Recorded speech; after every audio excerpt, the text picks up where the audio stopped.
What is up, everybody? Welcome into this special edition of Pack-A-Day Live. I'm your host, Andy Herman. You can follow me on Twitter at Andy Herman NFL. I'm joined right now by the one and only Jacob Westendorf. You can find him, of course, on Twitter as well at Jacob Westendorf. I believe I didn't do my research on you because I was busy with something else. My apologies. Jacob, how the heck are you doing? I'm doing well. It's nice to finally be on the right side of one. It feels like every time we got breaking news, I have it. What was it? Tuesday, I did this show with Morley and Trey, and we were previewing Bobby Babich. And that morning that the episode aired was when he was hired by the Bills. So that was nice. So it's nice to be on this end of those things now. Absolutely. I also noticed the Michigan hat from Packers, hiring a former Ohio State defensive coordinator. That's not lost on any of us, Jacob. Also, welcome to the show, the one and only Lauren Helmbrecht. Lauren, welcome in. What do you want to talk about? Yeah, is there anything going on today? Are the Packers sending active notifications as we're chatting about making the hire official? I mean, what timing for us, but very exciting. Joe Barry's schedule, Gutekunst, is scheduled to speak tomorrow at noon to the media. So this times up perfectly to be able to talk with him about the hire, in addition to seeing the statement issued by Matt LaFleur just now. It'd be great if Joe Barry was the one that made the announcement tomorrow. He's going to get something from everyone. Here's your new defensive coordinator. I'll see you guys later. I'm out. But yeah, obviously Goody will speak tomorrow. I wonder if we get an update. I'm assuming we'll get an update that Matt will speak tomorrow as well and probably introduce the new defensive coordinator. Of course, Jeff Hafley, 44 years old, head coach out of Boston College. Of course, I was home all day today. Every ounce of opportunity in the world. I had 1 hour of stuff I had to do. And of course, it announced right as that 1 hour hit. So I've been cramming on Jeff Hafley information over the last hour and a half, as I'm sure kind of everyone else has. But Jacob, I will start with you. Give me your hot take on Jeff Hafley, as we have learned now that he is the new defensive coordinator of your Green Bay Packers. It's bold. The take I had coming out of firing Joe Barry. So LaFleur inherited Mike Pettin and then kind of pivoted to Joe Barry after not getting Jim Leonard to agree to come to Green Bay. And my thought was, as poor as the defense has been for really Matt's entire tenure here, was that when they fired Mo Drayton, Rich Bisaccia was kind of like of course, hire. Like, that's exactly what they needed to do. Now, it hasn't worked out, but that's kind of what that was. I thought that he needed to do something similar with the defensive coordinator position. So I was almost certain that he was going to hire, I don't want to call it a safe choice, but somebody that had a track record to some degree of some kind of success in the NFL in recent memory. And now you go and you hire a college head coach from a school that, I don't imagine a whole lot of people watching the show watch a lot of Boston College football. So I don't think that that's something that a lot of people are. It's not the name that Brandon Staley is. Not that it seems like, based on my Twitter mentions, I can't speak for your guys's, but that doesn't seem like that would have been a very popular hire. It's not the Jim Leonard hire, which obviously has the name recognition, but all I could say with LaFleur is this is a bold decision, and you better be right, because coaches, Bill Huber, my guy, always says you only get so many opportunities to hire so many coordinators. And this is Matt's third coordinator on the defensive side of the ball, if you want to consider Pettin his hire by keeping him. Yep. But the clock is ticking. And if this is bad, then it's going to be a disaster. And I think Matt will be on his way out in 2 or 3 years because it will not have worked. Third defensive coordinator hire, 8th coordinator hire overall, and it's not like a super long tenure. That's a lot of coordinators in a short period of time. Lauren, what was your gut reaction to the news? I would agree with Jacob. I was surprised the name recognition wasn't there. And I think earlier today with the Seahawks picking their head coach, it kind of seemed like it was coming toward the end of the coordinator head coaching carousel, because most of those jobs have been picked up now. I'm looking specifically at Hafley's time at Ohio State. I read that he had 3 top 20 draft picks on the defense coming out of that time. And it was only 1 year. So you can't necessarily attribute it all to his coaching, because it's one season. It's not like he necessarily developed Chase Young to be the player that he ended up becoming, but he is going to a Super Bowl. And I think the Boston College it just doesn't have the brand recognition, the name recognition that I thought the Packers were going to go with. But at the same time, he has had success in college statistically with defenses. Will that translate immediately to the NFL like the Packers needed to? That's the big question. And so I agree with Jacob. I was under the impression there might have been a more safe, historic, defensive-minded coach who spent time in the NFL that would have slotted into that position. Yeah, I think that's understandable. And I definitely agree with both of you guys. Here was the official statement from Matt LaFleur that just got put out. Jeff has had success at every stop of his coaching career with an impressive track record of developing players at every level. We look forward to him leading our defense. So basically pretty generic, nothing too over the top there. But of course, I'm sure we're going to hear from Matt sooner rather than later. You brought up Ohio State, and I know that's when he was defensive coordinator there. I liked how Zach Cruz put it on Twitter of like, this isn't that dissimilar to like Brandon Staley in the fact that this is like the college version where they both had one insanely good year as defensive coordinator, and then they got a head coaching job, and their head coaching job was sort of mixed results. The defense at Boston College had some good stats, it had some bad stats, but the 1 year of defensive coordinator was incredible. At Ohio State, the scoring was fourth best defense in the NFL, in college football, 13.7 points per game, first in total defense, 260 yards allowed per game, first in pass defense, 156 yards allowed per game, and eighth in rush defense, 104 yards allowed per game. And you might just be like, well, it's Ohio State. Of course, they jumped from 72nd nationally in 2018 to number 1 in yards allowed per play at Ohio State when he took it. Now, he wasn't the sole defensive coordinator. He was co-defensive coordinator. So we can't give all of that credit just to him, but it was a significant increase in defensive performance at Ohio State after he took over. And additionally, in 2020 at Boston College, his defense moved up 52 spots in total defense with him at the helm and as head coach. So we have seen him take some defenses and improve them, albeit at the college level at Ohio State and then at Boston College as well. Either of you have thoughts on his time at Ohio State? I know you mentioned already, Lauren, some of the, it was Jeff Okudah, Chase Young, forget who the other third first round pick was, but obviously some talented players he had on that squad as well. I mean, I don't know if Jacob wants to remember the Ohio State-Michigan game of the year that Hafley was there, but it wasn't like a defensive performance of a game when they played. No, they scored like 90 points. Yeah, it was definitely more offensive in that sense, but I'm thinking more of just the trend recently of coaching where one really good year can get you a really good job. I'm a Washington Husky fan, so I have experienced this firsthand. One really good year can get you a really good job. Then it becomes, okay, can you have that kind of sustained success? Because the Bill Belichick's and the Nick Sabans of the coaching world are on their way out. We don't have generational coaches to look up to as much anymore. It's much shorter turnaround, and you see that with the quarterback world too. The window is tight, it's quick. You get opportunities quicker, it seems, and then you have to find success immediately because fans aren't patient. No, they are not. Go ahead, Jacob, were you going to add to that? No, they're not patient. I will say on that note is since he left Ohio State, they've spent a boatload of money trying to replace him. And it's the same, it's the Buckeyes. That's the same level of talent every single year. They have every Bosa brother has gone through there. They have, a top 10 pass rusher and a top 10 defensive back, it seems like, every single year. And like I said, they've been trying to replace him. 2020 and 2021 defenses were not very good at Ohio State. And then they spent every dollar that they had to bring in Jim Knowles from Oklahoma State to kind of run that defense. And not as good last year, 2022, but this past season, their defense was pretty good, but it took a while to find that level of replacement for him. So that part is encouraging. You mentioned the 52 spot jump at Boston College. And the thing I always like to say about college football is it's not a level playing field, right? Like it's the equivalent of, Nick Saban at Alabama or Ryan Day at Ohio State or whatever. They get 20 first round picks, and Boston College, they might get one. And you're kind of hoping that AJ Dillon turns into AJ Dillon. That's what you're hoping for. Zay Flowers, name your guys that have gone through there on the offensive side of the ball.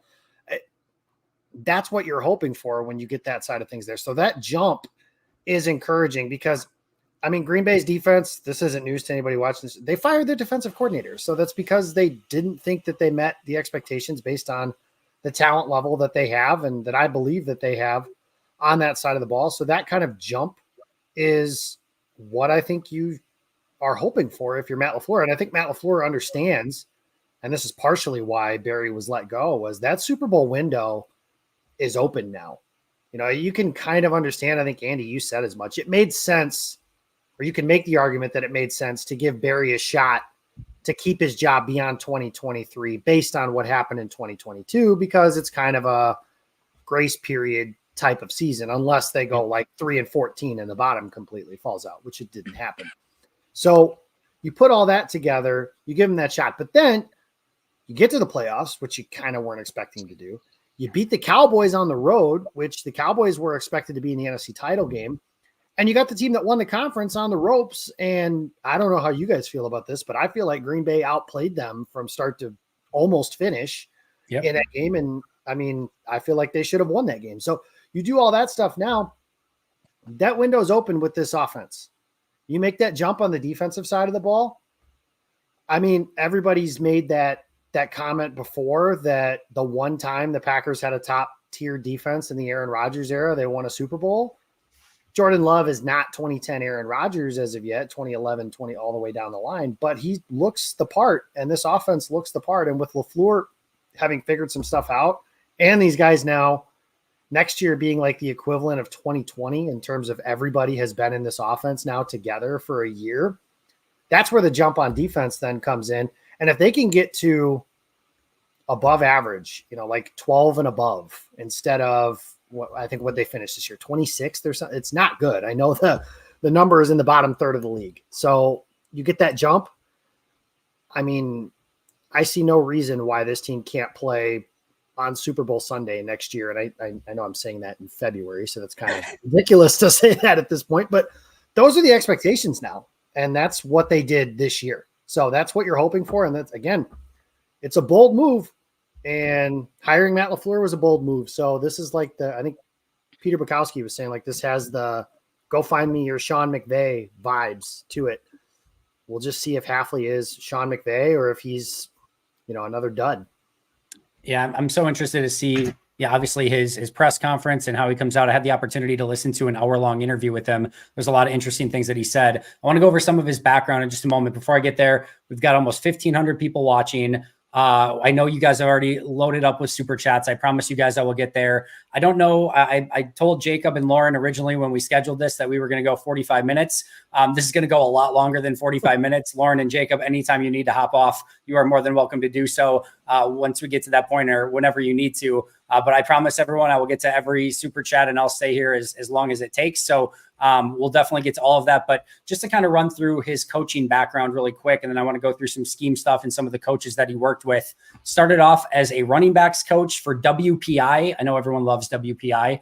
Defensive assistant for Albany, defensive backs coach for Albany, defensive assistant for Pitt, defensive backs coach for Pitt, assistant defensive backs coach for the Buccaneers, defensive backs coach for the Buccaneers, defensive backs coach for the Browns, defensive backs coach for the 49ers, then became the co-defensive coordinator and defensive backs coach for Ohio State, and then the head coach for Boston College University up until now. And now he's the defensive coordinator of the Green Bay Packers. Some defensive coaches that he directly worked under were Robert Saleh when he worked in San Francisco. I'm sure that is a connection there with Matt LaFleur, knowing Saleh so well.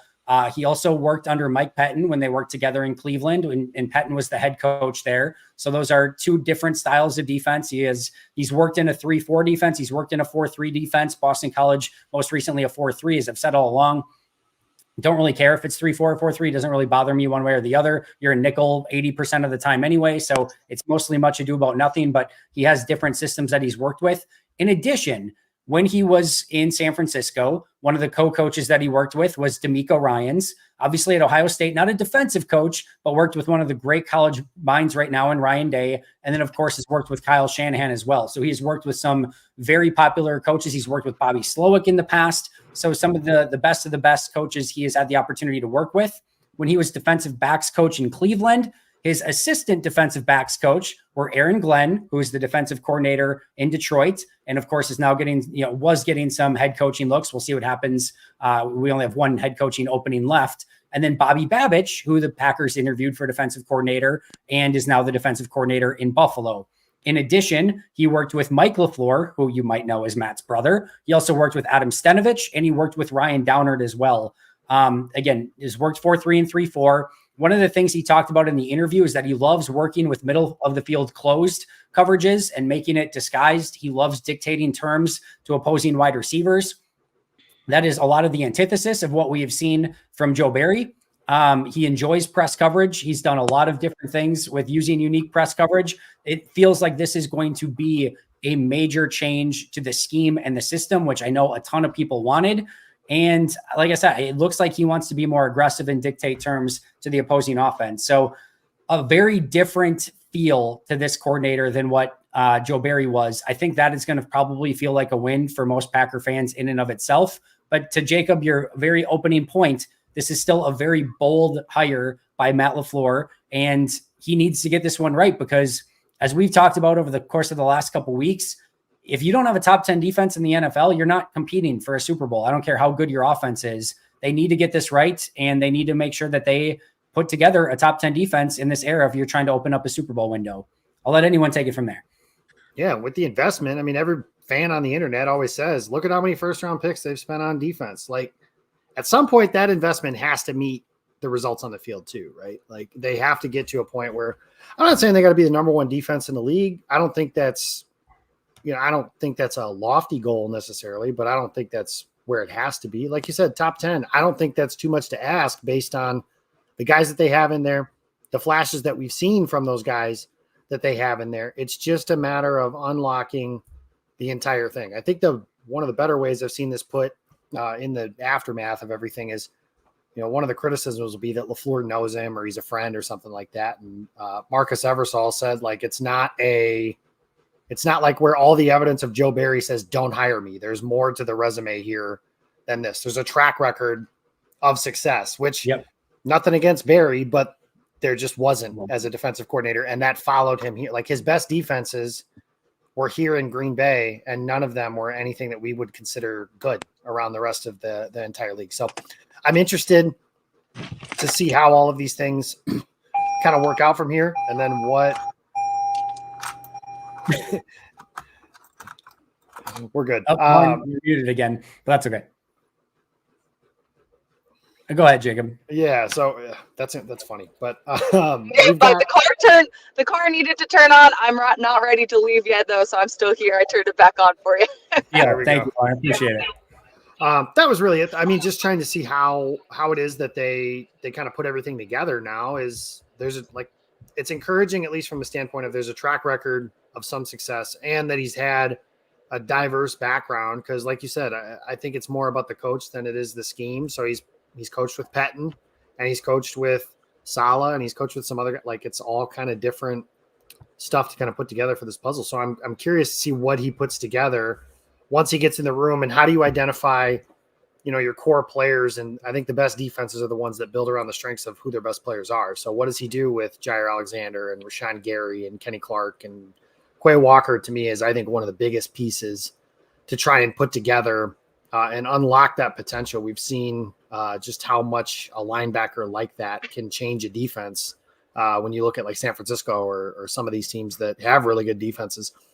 Getting the most out of Quay, and I will make a prediction, bet, whatever you want to call it now, they draft a linebacker in the top 100. I would be not surprised at all if that's another investment that they make in that, to just kind of put together this defense and see what Hafley does with anything. Unless it's a free agent signing. But I agree with you. They're going to add to that room. Lauren, what were you going to say? I was just going to say, with his experience as a defensive backs coach, specifically within defenses, he really will have a lot of control of this defensive backs room because of the unrestricted free agents. There are 3 safeties who are unrestricted free agents, and then Keyshawn Nixon as the nickel as well. So depending of who's coming back to the Packers, it can really be Hafley's defensive backs room. Obviously, Jair Alexander should be returning. I don't see any reason why he wouldn't. And then you have Carrington Valentine and Corey Ballantyne and some players who have been developing. But if the Packers want to sign some flashy free agents, and that wants to be Hafley's first big moves, in addition to the draft coming up, he has potential to do that because of the free agents in the safety room specifically. And whether Darnell Savage comes back or not, he was benched last year. He played a lot better this year. But again, is that Hafley's first move, is kind of filling out that safety room? And then can that be what he's measured on in his first couple games, is how he was able to bring new safeties in? That's something I'm looking forward to seeing, because the defensive free agents are really big question marks, specifically in that safety and just the secondary room. Yeah, I think having the defensive backs experience is going to be huge for them, because they do need to sort of remake that secondary in some way, shape, or form, whether it be free agency, the draft. I think you're going to see a lot different look, and I think they're going to play a very different way. Jacob, you mentioned Quay Walker earlier. This defensive backfield, you have, we just talked about Jair probably coming back. The Eric Stokes situation is very interesting. Carrington Valentine, those guys like to play press. They like to play up. And that could be something that you utilize their skill sets a little bit more than what you did in the past. If he wants to play a little bit more single high safety, that's going to change the type of safeties that you need. You can get by a little bit more with, average-ish or even slightly below average safeties if you're playing two high safeties and just letting them roam back and cover half the field. If you need to play different sort of roles and disguise a bunch of stuff and play more instinctual, you're going to need new safeties on that back end, and it's going to be up to him and probably Ryan Downard as well, who he's worked with in the past and is probably going to stay on to make sure that those defensive backs are really up to the task and really making sure that they're rejuvenating this Packers defensive backfield, which I think is going to be a huge part of this regime for Jeff Hafley. I want to go in so many different directions here, but let me ask you this, Jacob. I want to start with you here. There has been some news and reports already. Actually, before I get there, Dan Orlovsky just tweeted, by the way, heck of a football coach. Packers defense will be much, much, much more aggressive this season. So for those people who are looking for more aggressive defense, I do think we're very much going to get it with this hire. But where I was going to go, Jacob, is there's been some talk already that the Packers assistants are still under contract and that many, if not all, might be expected back with Jeff Hafley becoming the defensive coordinator. I know prior to the hiring, there was a lot of talk and discussion on social media of like, whoever comes in should get to hire their own staff. And if they don't get their own staff, it's going to be a huge disappointment. Where do you stand if it is true that a lot of these assistants will remain and it's basically just a move on from Joe Barry to Jeff Hafley? Yeah, I'm not a proponent of that at all. They did the same thing to Barry when he came in too. And I mean, maybe Barry would have failed anyways, but I don't understand how you hire a coach. And that, Matt LaFleur didn't get hired as the head coach and they didn't say, okay, well, here's your offensive coordinator and your quarterback's coach and all the way down the line. He got to hire his own guys. The only thing that we kind of know is that it was suggested that he keep Mike Pettin for that first year. And had he said no, who knows how that would have gone, I guess. But I don't understand the process of bringing in a new coach, wanting to change culture, wanting to change a lot of stuff about your defense, but then keeping the same voices. And then by extension, like Jerry Montgomery and Kirk Olivadetti and all these guys that have been in Green Bay over the last couple of years, they have to learn the new system. It's not necessarily something that's like the back of their hand. A good point Paul Brettel often makes is like Joe Barry didn't grow up, if you will, in this Fangio type system that he was being asked to coordinate over the last couple of years. He grew up in a different system. So he was kind of learning that on the fly as well. He doesn't know that like the back of his hand. Like Matt LaFleur knows his offense. He could call a game without a play sheet because he's been doing it for so long. They can't do that. And these coaches now are going to have to learn a third new defense, at least since they've been here. And some guys, I don't know off the top. I think at least Montgomery has been here since Dom Capers.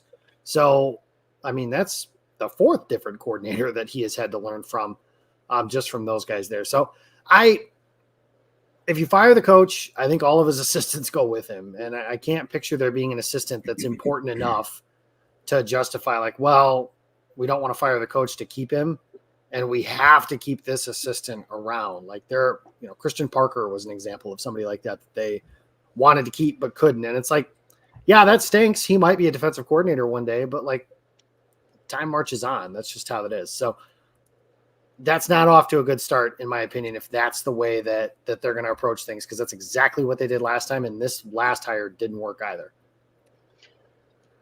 Go ahead, Jacob, can I pose a question? Because I'm a reporter too, so I always like Sure. to ask questions as much as I like to answer them. Would you say, though, that the fact that he's coming from a college for 4 years and his coaching tree is more collegiate versus obviously experienced NFL defensive coaches, do you think that's a factor at all in potentially keeping some of the coaching staff?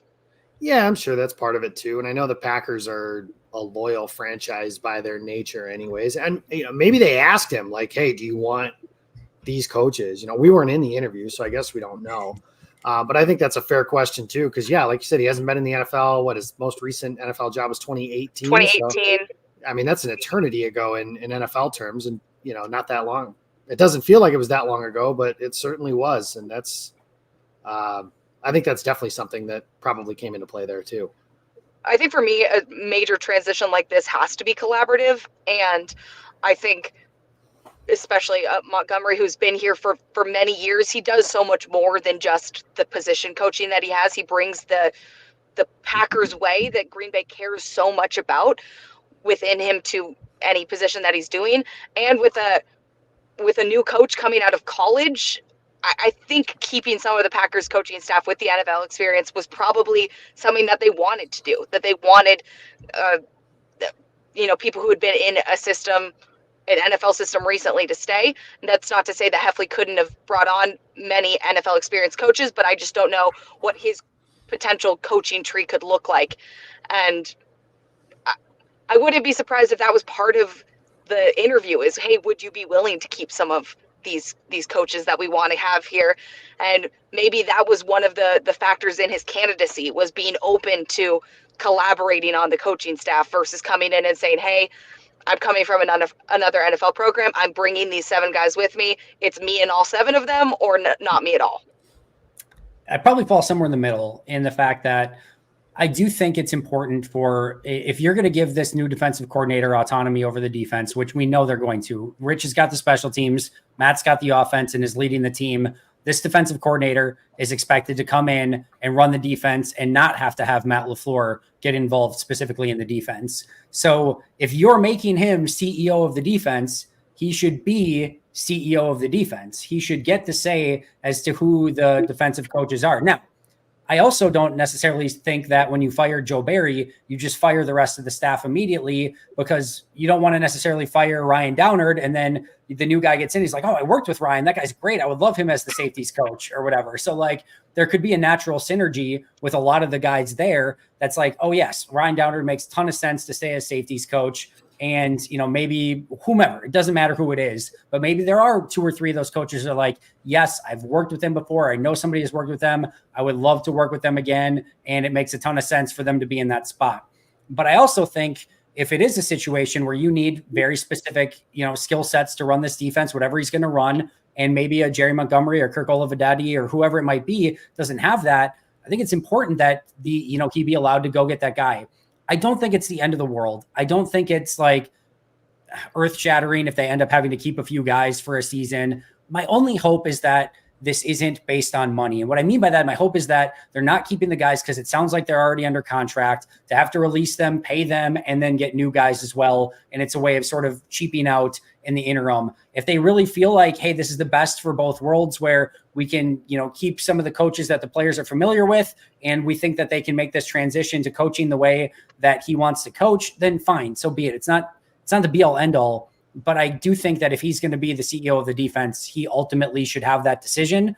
And we just don't know at this point if that option was even given to him, or if he's just like, screw it, I don't care what assistant coaches I have. I want to be defensive coordinator of the Packers. I'll make it work. Which again, I think is probably fine, but it's interesting if nothing else. I want to ask you guys this as well. And again, we will, for those of you who are in the chat, we will get to all the super chats before we leave. I will probably at least be here for a while. So settle in. It's going to be a fun conversation. But we had 5 remaining confirmed interviews with defensive coordinators that were out there. Obviously, Christian Parker, Denard Wilson got a ton of buzz. Zach Orr got some buzz. I know Brandon Staley got, as Jacob was mentioning earlier, some negative buzz. And then, you've got obviously Aiden Durd as well from the Dallas Cowboys. As you look back at Jeff Hafley now, and it's always difficult to like take the blinders off and like, because we looked at all those guys before they were Packers defensive coordinator. I don't think anyone looked at Jeff Hafley before he was Packers defensive coordinator. Everyone looked at him after the fact. So you kind of get, it's hard not to have a little bit of rose tinted glasses on when you have that. But Jacob, we'll start with you.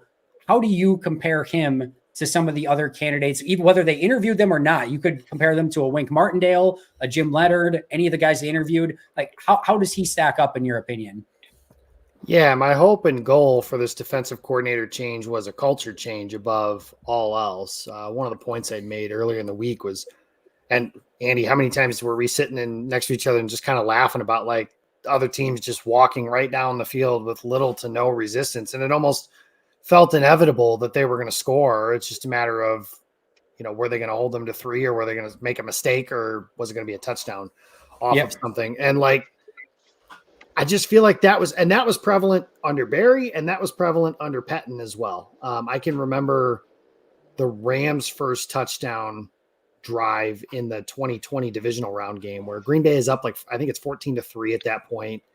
And the Rams literally just walk down the field, dink and dunk, and make their plays here or there. And they score with, again, little to no resistance.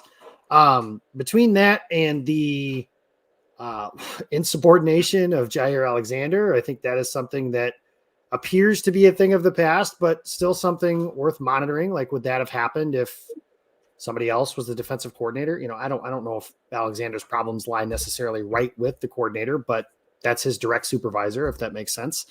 I just think that the biggest thing for me was, can you get a guy in there who's not going to have his players saying to reporters in the locker room, and you guys have heard these, they're good, like their best players, Kenny Clark, Sean Gary, Clay Matthews before him, like all those guys were saying, like, if we give up 24, we know we got 12 in the past, or they can score and they'll be able to score. Well, to me, the best defenses are the ones that are ultra, like, listen to the way that Richard Sherman, and this is like an extreme version, but the way Richard Sherman used to talk to like Russell Wilson.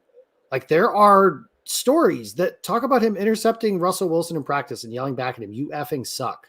Like, I don't want necessarily them doing that, but this ultra competitive idea of, you're not scoring, so if Jordan Love and the offense can get 3, we win, and that's it. And even if, like, for example, we talked about the Cowboys game where it's 48-16 and the final ends up being 48-32. And we all kind of passed it off as, it was garbage time. And I did it myself, and it's true to some extent. But 48-16 is what I guarantee you the final score would have been if they were playing Baltimore or those Seahawks teams, like I mentioned, or a team to that, type of effect and that type of culture. And that's where I think when you look at the way Ohio State played when he was there, the way that Boston College played with that leap and everything, like you said, the way Robert Saleh looks at Robert Saleh, his quote was like, "We played all these great quarterbacks and we embarrassed all of them." I love that. That's the type of ego and competitive nature I want from my defense, because defense is, to quote Yogi Berra, 90% of the game on that side is mental. And I think that's how that needs to work now with the culture shift. So, my hope was someone from a defensive background like that. The Baltimore Ravens, that's why I kind of had a affinity for the guys that they interviewed from there. But Buffalo with Sean McDermott would have been a good start, not him specifically, but his coach being a good start that way. So that's where I think, just from looking into what Hafley's done and how he stacks up with some of the other guys, that's where I think he stacks up pretty well, is that is the culture that he comes from. And that is one of the first things that I look forward to hearing from him when he speaks for the first time is, what is your thought in general on how you want to approach this game, and what kind of juice do you bring to the table here? Jacob, I think it's so funny that you say the players, were relying on 12 to be able to score. One thing I remember at the beginning of this season was Jair Alexander very early in the season said, "Hey, this offense is young, so we as a defense know that we have to hold other teams to 0 points so that the offense can figure things out." And that actually was the mentality in the locker room that had been shared. And I think as the season continued, that mentality wanted to still be there, but the losses and the way that the defense was being coordinated kind of beat it out of the players almost. Like they lost that feeling and that spark because they weren't playing aggressive and they were sitting back. And again, we talk about Jair Alexander, obviously very outspoken, but he hates not being aggressive against top wide receivers. That's like the antithesis of who he is as a person, is playing soft defense. And so it felt like that mentality, as we look back, kind of got worn out of the defensive players because they weren't getting an opportunity to play aggressive. And then toward the games that they won, where Keyshawn Nixon is picking off Patrick Mahomes, the big thing that players would talk about is the aggressiveness and feeling like they could just play free and just go out and attack. And obviously going out and attack leaves you up for some potentially dangerous deep balls and getting beat over the top. But when the defensive players seemed the happiest was when they felt like they had played aggressive and they could just go out and attack. And so with Hafley, and to your point earlier, Andy, about some of his things that he preached while he was at Boston College, that's something that I would like to see translated to the Packers, is the opportunity for guys to just go out and play. I think at many times defensive players felt like they were not playing up to their own personal potential because of the structures around them. And if a lot of these players will be returning, and when they are returning, and if the thing that they care about is playing aggressively, it sounds like Hafley will give them that opportunity to be able to play the kind of football that they always want to play. And again, Jair Alexander is the person I'm truly thinking about here, but also Quay Walker. I remember talking to Quay, and he has a big smile on his face in a game where he led the team in tackles because he could get up there and go. And, you know, after games where there's 13 different players getting quarterback pressures, that's the kind of defense that the Packers should be playing, because it's the defense that their players love to play.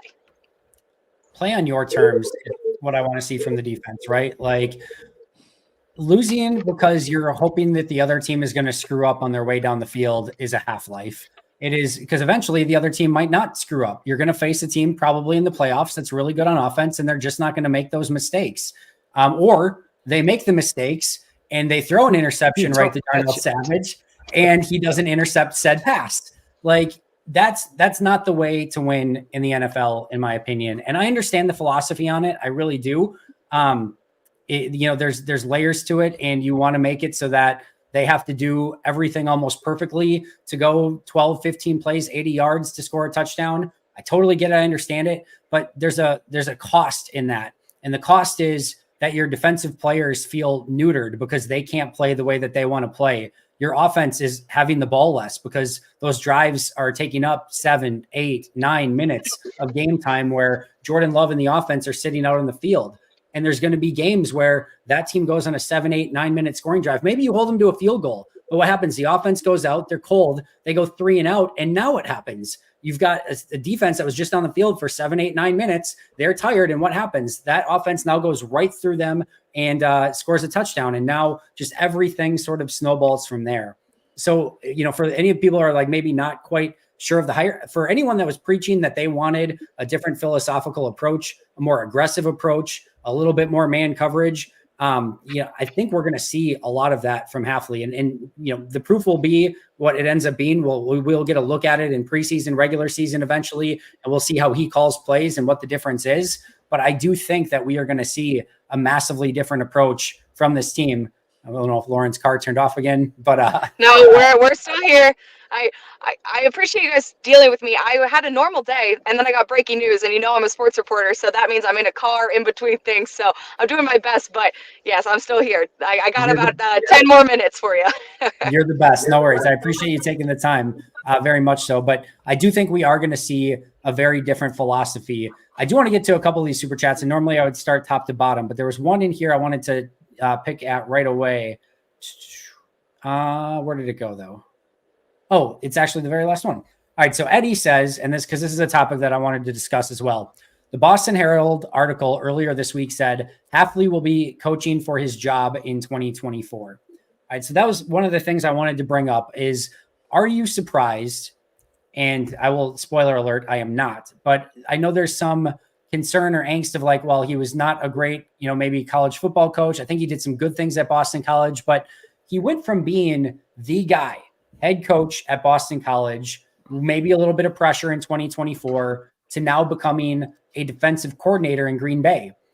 Is that a step lateral? Is that a step up? Is that a step back? It depends on how you want to look at it, but it is an interesting decision. He's under contract. He was coming back in 2024. He's the head coach of I don't know what we want to call Boston College, is like from their hierarchy standpoint of where they rank in college football, but a semi-significant bowl team college program. And now he's a defensive coordinator. So Lauren, I'll let you start with this one. Are you surprised that he made that transition?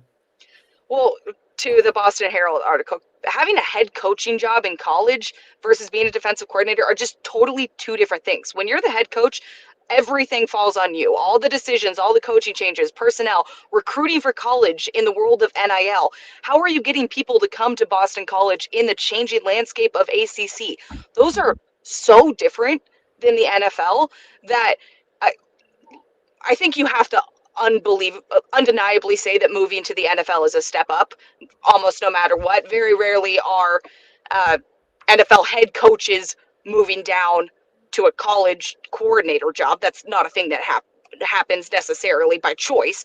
So right. I think definitely moving into the NFL or returning to the NFL for Hafley in the highest position he's ever had is obviously a step up.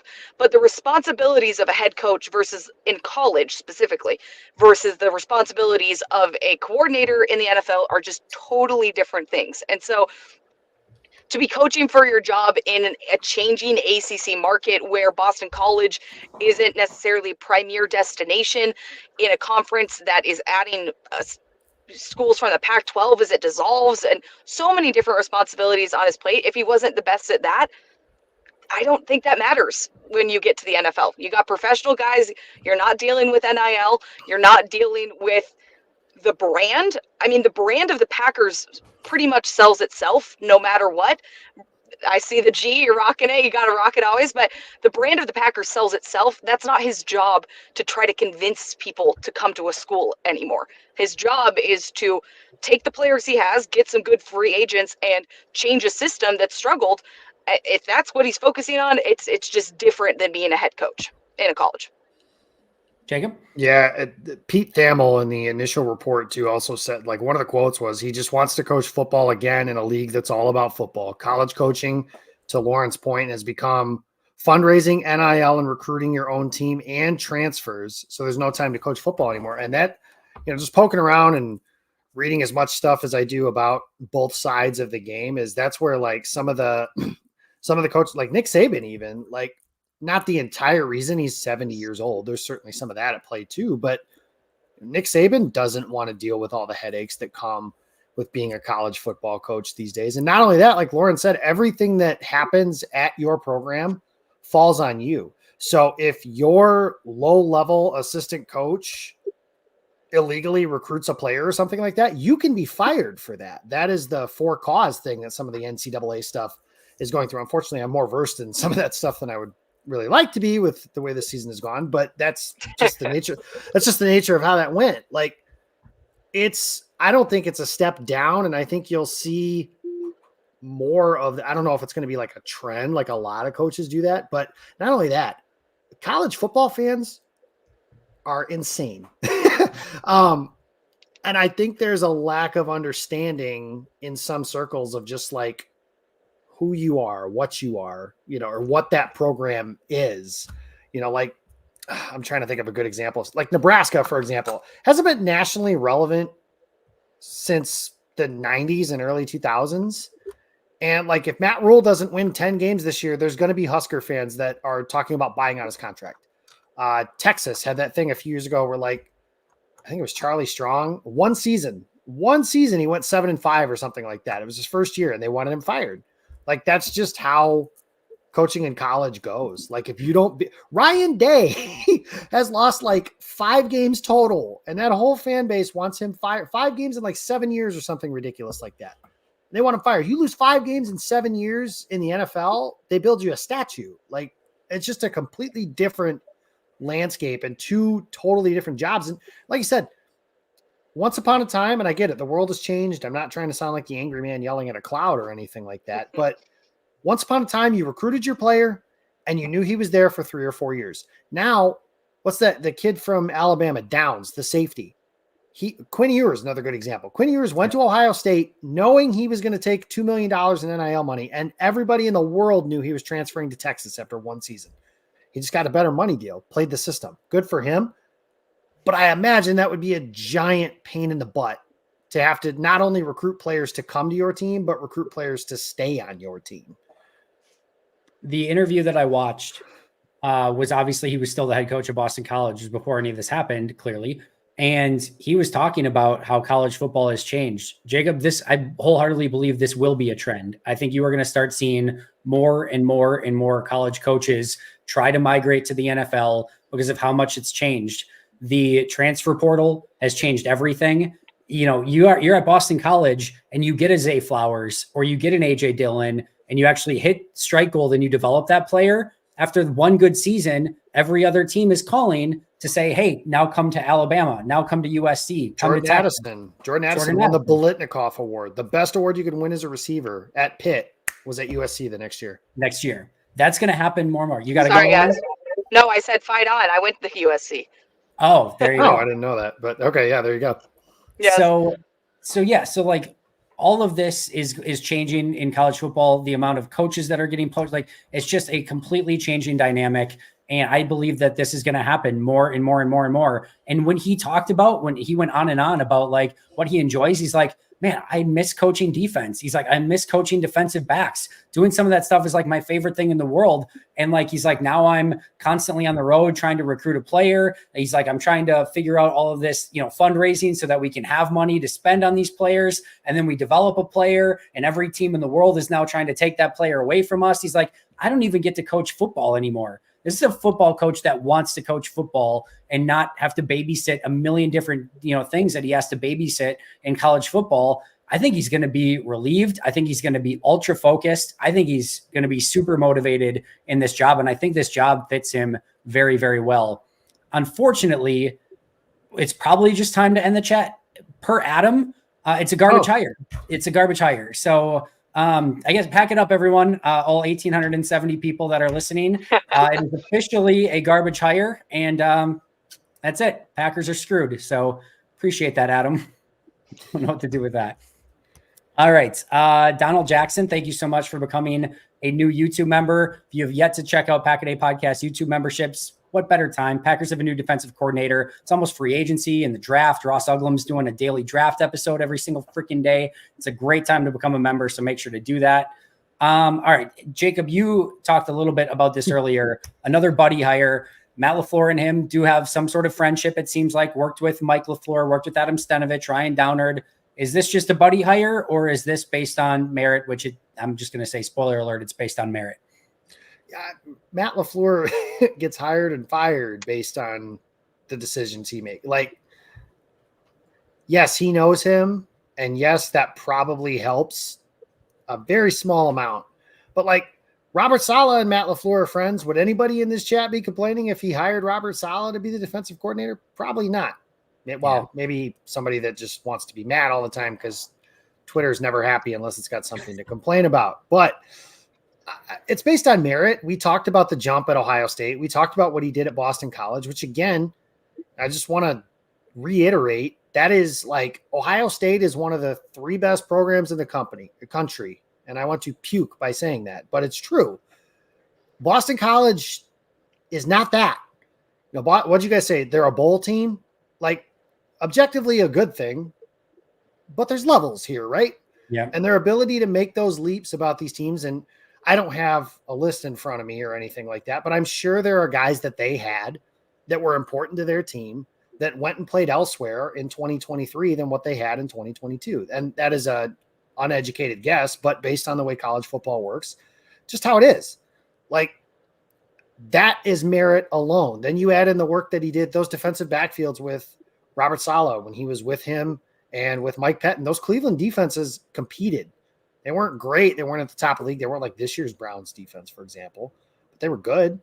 And again, like his biggest feather in his cap, I guess, being the Buckeyes, like that is a school that is in the conversation for defensive back university. Yep. So like ask Denzel Ward and Damon Arnett and just all these guys that have come through Ohio State in the last, 5-6 years that were there when he was there. It's not just a buddy hire. And I think that you can make that argument that Joe Barry was. I think LaFleur was told no and wasn't expecting to be told no. And maybe might even admit he panicked a little bit and wanted to hire somebody experienced as opposed to someone with, no experience in the case, because he knew that team, guys, you've read the Aaron Rodgers stories between 2020 and now. Like, just the pressure on those teams was immense. And I think more than we even know, just based on gestures everywhere. Like, I think there's a lot there. And then going with an inexperienced defensive coordinator while your quarterback is already pissed at you and the rest of your team, like, there's a lot of conversation that was going on that we don't even know anything about at that point. So no, not a buddy hire. It's certainly based on merit, just not maybe the merit that I thought it was going to be based on, like we kind of talked about at the top of the show here. I really have a hard time believing that after all the narratives around Matt LaFleur's hiring of Joe Barry, his first thought is, I should get someone I'm friends with. Like, that's not Right. the thought. That's not the thought process. The thought process is the Packers defense did not live up to expectations in 2023. Realistically, the offense overperformed in almost every single metric that people were expecting. And so we need this defense to be better right now because Jordan Love and this young offensive unit is starting to develop, and we can't be losing games because of XYZ. We can't be losing games because of injury. They fire Chris Gizzy. We can't be losing games because there's not enough kicker competition. They bring in a new kicker immediately. So the thought process isn't, oh, I need my friend to be in house. It's, we can't be losing games because of the defense. And so we need to have a change in the defense. And at the same time, the coaching world is very, very small. It just put a couple trees. We're not talking a forest. We're talking a couple trees, and the branches and the coaching trees, they're all going to start intersecting because it's not a huge world. College, NFL, the up and down that it takes. I mean, just talking about Hafley, he's been to what, 10 different programs? Think about all the people that he knows from 10 different programs. And so, yes, the fact that Pete Thamel reports that Hafley and LaFleur know each other and are friends, probably on paper after the Joe Barry hire, makes people a little worried. It makes people concerned that, oh, it's just a buddy hire. But Matt LaFleur does not want to get fired for hiring his friend because that ruins his life. He doesn't want that either. So you're not just hiring your friend, you're hiring someone that you trust, that you hope can fit into the system, who has experience, and who you may have also known because he used to coach with your brother. You just see like Matt LaFleur in the interview being like, all right, Denard Wilson, it looks like you have a ton of accomplishments here, but doesn't look anywhere on here like it says we're friends. I'm sorry, we're gonna have to go in a different direction. So yeah, I'm sure it helps. One of the things I mentioned is that when you do hire a coordinator, Lauren, obviously, again, feel free to hop. I know you said 10 minutes ago. So if you need to hop, I'll let you finish this answer, Andy, and then I'll go. All right, deal. We'll get you a plug out on the way out as well. But just really quick, when you're hiring somebody, you have to make sure that from a personality standpoint, they're going to come in and meld with Matt LaFleur and Rich Bisaccia, and it's going to go well with some of the defensive coaches if you do retain them on staff, and that you're not bringing in a guy that's just coming in to get the promotion so that he can ultimately get to the next job and then is out the door from there. And, you will see situations where you bring in a new coordinator and those ideas just don't mesh. And then the coach has to get involved and it just becomes a nightmare really fast. So yes, it sounds like they're friends in some capacity. That's not the worst thing in the world. The fact that they're probably going to be able to get along, that Matt's going to have some say and like be able to bounce ideas off of them. And they're going to be able to bounce ideas back and forth.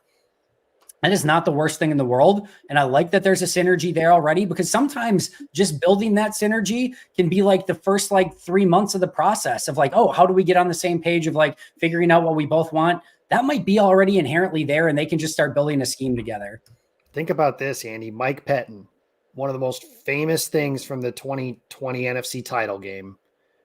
Matt LaFleur telling him in the headset something, Pettin calling something, and reportedly a miscommunication between those two. And what happens? a Hail Mary touchdown to Scotty Miller. So like, and Pettin, I don't want to call it an arranged marriage, but it kind of was like that with those two, right? So, yeah. So that's similar that way too. So that's something that they could be avoiding by having these two having at least some sort of a relationship. Lauren, tell all the great people where they can find all of your work, follow you on social media. And thank you so much for joining us today. Of course, thanks so much, Andy and Jacob and everyone for putting up with me. I'm in between stories right now in my car, just doing the best I can when we get breaking news. But I am a sports reporter for Local 5 here in Green Bay. I will be going live tonight at 10 o'clock covering this new hire. I'll be at Lambeau, so you can follow there. Anything at wearegreenbay.com. And then for me personally, my Twitter is at LM Helmbrecht, Twitter, X, whatever we're calling it. And I'm love talking about this team that I've had 2 seasons to cover. So thank you so much, Andy and Jacob, for putting up with me in this car at a BP somewhere in Wisconsin. Lauren, you are the best. Thank you so much for joining us. We will check you out at 10 p.m. tonight on Local 5. I think we'll be done by then. So everyone make sure to go give Lauren a listen. I appreciate you a ton. Thanks, guys. You bet. See ya. Jacob, how you doing on time? You going to stick around or do you have to Oh, get yeah. going too? I got all night, man. So whatever you need. Let's do it. Let's get to some more super chats here. Patrick Taylor with the jokes. We got jokes. Does this mean that Preston is being demoted to outside linebacker 2? I'm assuming that means demoted from cornerback 1 to outside linebacker 2. Yeah, I think the interesting thing here, Jacob, let's actually play this out because we haven't discussed this yet. Mm-hmm. If it is a 4-3, and again, you and I think are in lockstep of like, who the F cares? But if it is hand in the dirt edge players, who does that benefit on this defense? Who does it hurt? And does it mean anything for a Preston Smith who's a little bit longer in the tooth and they could make a decision on, does this change anything for you from an edge defender standpoint? If they make the change, there's no guarantee. They could just stay in 3-4 and say, we're just going to keep everything as is. He's worked in both systems. But if they did change it, would that mean anything to you? I think it would benefit Rashawn Gary and Lucas Van Ness just because they have that. Now, Gary hasn't been in college for quite some time, but they have that college background of playing with their hand in the dirt and doing that. I do wonder if that would get Gary back to some of his. Gary was a really good run defender in college. He is not a good run defender in the NFL. Or at least has not been in the last couple of years. He was when he started and isn't so much now. Van Ness is a player, like we mentioned, he's kind of going through that transition. Gary did. I'll be interested to learn. One thing I remember from back in the day, we did a Pack-A-Day episode with Kingsley Keke, and it was for those who don't remember, Keke and Gary were buddies. And he was talking about how he had to transform his body from a defensive tackle body to a defensive end body, and Gary had to do the same thing. So even though they weighed the same and like were built the same, it had to be built differently from a proportion standpoint. So I think that's one way to kind of hear what they're changing, if anything, what are these guys focusing on as far as their training and stuff goes. If they do switch to that 4-3 hand in the dirt type stuff, I honestly think the one that it hurts the most is Kingsley Enagbare, because he's a rotational player coming off an injury, and he didn't play that way in college either. And he's coming off a pretty significant, I don't know, was it ever confirmed that he tore his ACL? Yeah, it was. Okay. I didn't remember if that was actually like confirmed, or if we all just kind of figured out that it was, but okay. I think it hurts him a little bit because he may not play much next year anyways. It kind of depends on, how his recovery goes and everything like that. And then, you look at, would it shock you at all if Green Bay's first round pick was a defensive end outside linebacker? Me personally, it wouldn't, just because they have liked the way those pass rushers to have them come in waves and kind of work that way. But I think it helps those guys. I think it would help Quay Walker as well. I'd be interested to see what that does with guys like McDuffie and Campbell. I guess it would help them because it would keep them on the field more. I don't know if Devondre Campbell is going to be back in Green Bay. My sense is no. You're shaking your head for the same reason. So yeah, my sense is no.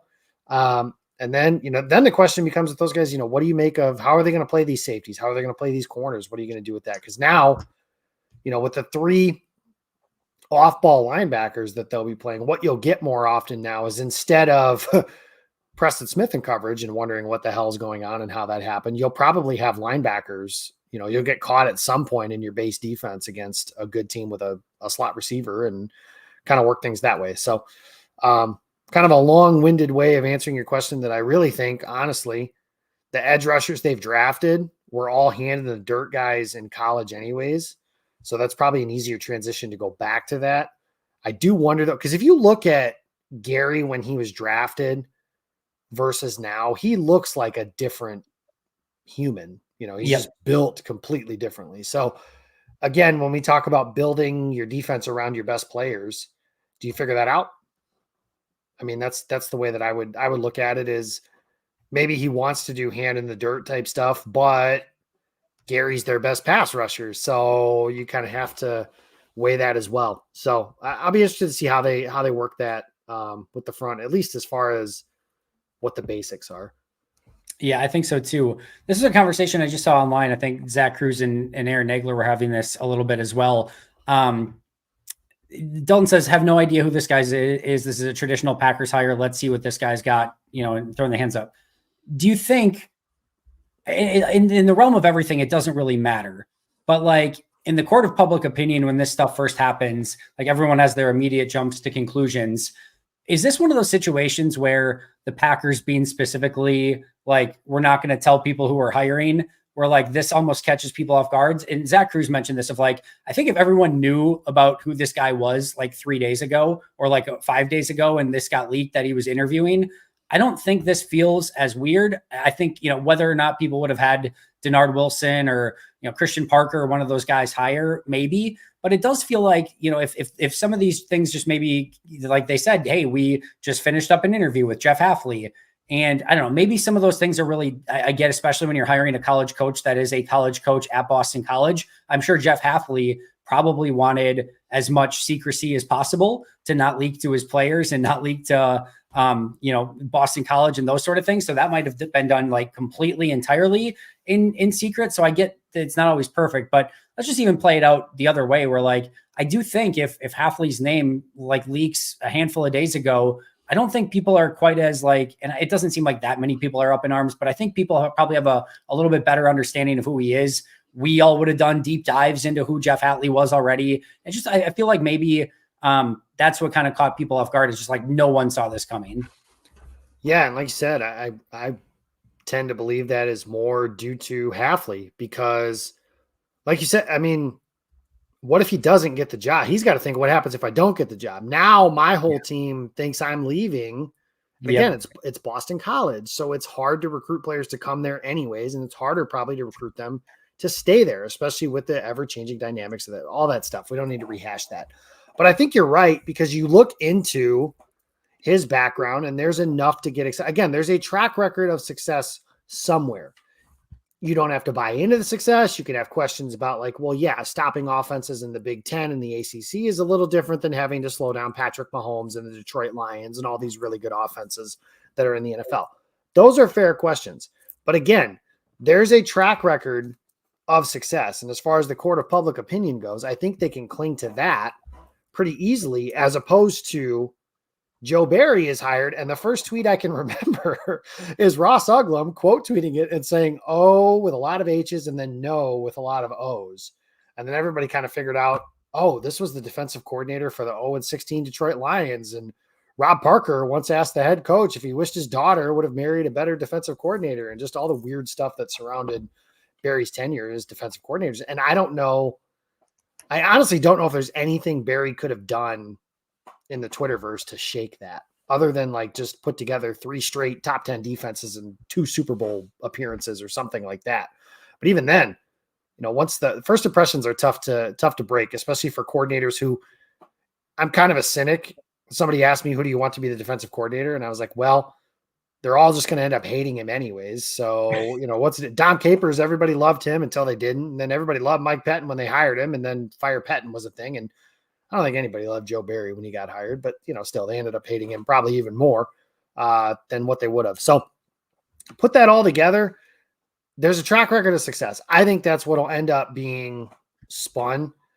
You'll get the people that'll just say, everybody that knows everything. That's the same people that said like in 2019 that they should have hired Josh McDaniels as the head coach because he had the experience of success and Matt LaFleur didn't.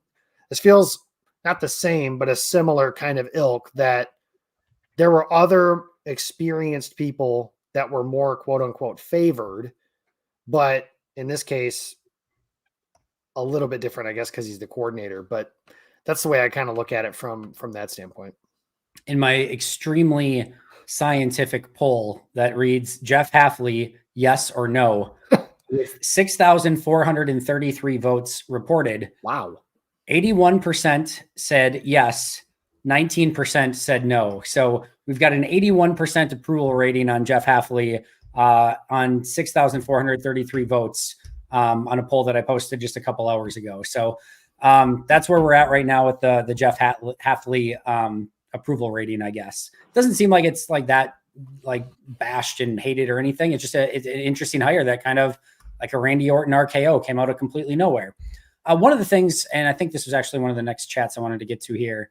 Here it is. Yeah. Shane Saunders. And guys, thank you so much for all these super chats, by the way. This is amazing. Like I said, I will promise you I will get to all of them before we go today. Seems like the kind of guy that can vibe with the guys. Youth movement continues. So he is 44 years old. We saw that this is almost at like the older end of the candidates. I think maybe Staley was 45, at least maybe in that range. Maybe he was actually younger too. I think they were all like 45 and under. One of the things that you sort of get with Hafley is a little bit of the best of both worlds that not a lot of these guys have. Christian Parker never called a defense. Denard Wilson never called a defense. The only guy that they interviewed that we know of that called a defense was Brandon Staley. And not a lot of people seem to want Brandon Staley. You end up with a coach who has called a defense. And maybe more importantly than that, has been a legitimate head coach who has had to do so many different things and have full autonomy and make big time decisions and do all of that. So you kind of get this best of both worlds a little bit where you get, I think, still a younger, energetic head coach that can relate to players and I think bring a new scheme and mentality, but also isn't calling a defense for the first time, isn't putting a playbook together for the first time, isn't putting a staff together for the first time. He has seen and done a lot of these things that the Cowboys defensive line coach, Dirty, and then Christian Parker, Denard Wilson, Zachary Orr, that those guys just haven't done. I'm not saying it's going to work out. That will be TBD. But I do think he has a little bit of a blend of all of these guys where he's got some experience. He's young. He's talented. He just kind of has a little bit of everything, Jacob. Yeah, I think I hadn't thought of it that way, but that is interesting because, the other thing that I try to preach in general is kind of just the patience through something like this. Kind of like how we talked about for growing pains with the offense last year. There's going to be some of that on defense. There are just like, Lucas Van Ness, just to throw one name out there, has never played in a defense in the NFL other than Barry's. So this is going to be something new and different for him. Quay Walker, same thing, like just all these guys. So that's kind of the learning curve on that side of the ball. Like the guy from the chat mentioned, it's a nice thing that he's younger. I do think that matters more in the modern day than unless you're, again, someone like Nick Saban and can just toss 7 rings on the table, then that's a little bit different. But even guys like Bill Belichick, there's whispers coming out of New England that he doesn't connect with the players the same way. And it's different. I mean, I have people at work that are in their 20s and they say words I don't understand. So imagine that, but exacerbated because Matt LaFleur is twice the age of some of these players now and so on and so forth. So I'm interested to see that. I do, like you said, I like that he has called the defense in the past. That is a positive that some of these other guys that we know of haven't done. And that's something that should shorten that learning curve a little bit. And the responsibility then will kind of start and stop with him. Plus I think the teams that are set up the best are the ones that either have coordinators that are empowered. So like Detroit, for example, Ben Johnson runs the offense and then Aaron Glenn runs the defense. And then Dan Campbell's kind of your CEO from there. Or your head coach is that guy. And then he allows the defense, or, whatever his specialty isn't, to kind of run that part of the team. That was one of, Andy, I don't know if you agree with this or not, but I think the final nail in Barry's coffin essentially was when LaFleur had to say after the Panthers game, yeah, I'm going to be more involved. Yeah, now. For sure. Like that was to me like the biggest red flag of, okay, I'm pissed off about this because this is ridiculous. And, Matt LaFleur shouldn't have to do those things, especially when he's got the harder job in theory, trying to coach all these rookies and second-year players to run a coordinated NFL offense. That's kind of the tough part too. So I think that'll be helpful, that LaFleur should be able to, in theory, at least for a while, and we'll see how long that goes, because in theory, he should have trusted Joe Barry when he hired him as well for the same reason. Trust his guy to run that side of the ball and then kind of give him that autonomy over the defense and see if that's something that, they like doing. And hopefully, like I said, it leads to better results. Earlier, you were talking about like the way that Barry's defenses and stuff would let teams just kind of walk down the field. Yep. Well, and that doesn't really complement the offense well, because the offense is kind of slow paced too. Like LaFleur's offense is just naturally kind of on the slower end of things. So then you're limiting possessions even more. So you better be like the Dallas game, for example, was great because they scored every time they touched it. Well, San Francisco, they didn't. So when you're limiting possessions and you're punting or missing field goals or throwing in, whatever it was that they ended up doing when they didn't score, you're limiting yourself. And, they might give up more big plays next year than they have over the last couple of years, but the hope is that they'll make more of those big plays as well. Because as you've seen, I think the new age thing is to try and force the Mahomeses and Lamar Jacksons and these great quarterbacks to force them to make mistakes instead of hoping they will. Because a lot of them, they won't. No. I am a believer in the tip your cap defense. What I mean by that is you challenge them to beat you down the field and make those big plays. And you know what? If they do it, tip your cap. Jacob, I'm so excited to give up big plays again. I'm so excited. I want to see big plays given up. Like, I'm all for it, because you know what that means? It means Green Bay's probably being aggressive, and not the big plays that you're giving up because you can't communicate something on the back end. Right. Let me be very clear. If everything's going well, they bring pressure, they get to the quarterback, Patrick Mahomes or Lamar Jackson, whoever it might be, throws a great deep ball, wide receiver jumps up over Jair Alexander and makes a 50-yard reception. Hell freaking yeah. Tip of the cap to you, my friend. I will live with that all day, every day. You earned that 50 yards. Not, all right, through 5 yards, through 6 yards, handoff for 4, handoff for 3. Oh, it's 3rd and 1, QB sneak. And then like just this, 70 yards of death. I don't need 70 yards of death anymore. I will gladly tip my cap to everyone that completes a successful 50-yard pass, one-on-one, in an impressive play against the Packers defense. If they want to play aggressive, I am all for it. And I know that they're going to give up some of those, and I'm totally cool with it. Can't wait for it. Sign me the hell up. I am, like I said, I'm 1,000,000% ready for it. All right. Slim Lewis, we talked about this a little bit. Defensive coordinator of number 1 Ohio State in 19. That team was loaded. And yes, again, in scoring defense, they were 4th in the nation, 13.7 points per game. Total defense, 1st in the nation, 260 yards per game. 1st in pass defense at 156 yards per game. 8th in rush defense, 104 yards allowed per game, and jumped from 72nd to number 1 in yards allowed per play when Jeff Hafley took over that unit. So absolutely, that is, I think, one of the things that he can really hang his hat on and what he was able to bring to that team. And now Green Bay is hoping he can do something similar for the Packers. All right, Jacob, thanks for the chat. What do our current group of safeties bring to the table in a more man coverage single high scheme? Seems like it will be a huge focus this offseason. Jacob, you're laughing because they don't have a current. The smart ass answer is there's only one left. So you got Anthony Johnson Jr., you got Benny Sapp. I forgot about Benny. You're right. Zane Anderson. Do not leave Zane Anderson out of the chat. They don't have a safety room is what Jacob's laughing about. So what their new safeties will bring to the table, or if they bring some of those guys back, will absolutely be worth a discussion. Personally, and I don't know about you, Jacob, I do think this raises the stakes of needing a good I think they need at least one really good safety. Mm-hmm. Like I think in the last system, you could kind of get away with like a couple solid safeties. I think you need at least one really good safety.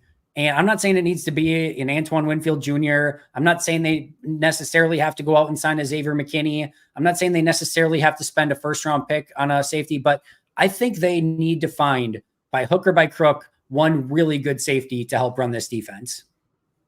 Yeah, I go back to when they hired Pettin and they drafted Darnell Savage in the 1st round and they signed Adrian Amos because of the way that defense was set up, right? And then when they went to Barry and started doing these things, it was